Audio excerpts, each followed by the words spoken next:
Kaftan TV Yorùbá ṣàfojúsùn ayé tó rẹwà.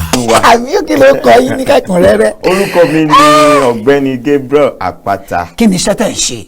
mo jẹ́ atọ́kàn ètò ayẹyẹ MC ayẹyẹ MC àti olórin ẹ̀mí àti olórin ẹ̀mí kò lè yé yín.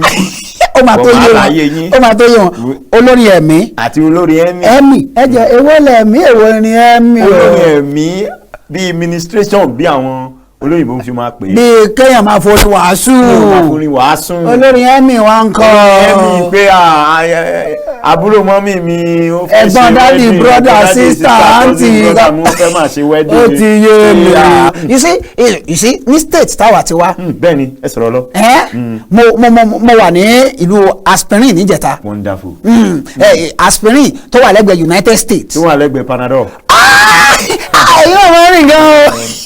Kaftan TV Yorùbá ṣàfojúsùn ayé tó rẹwà.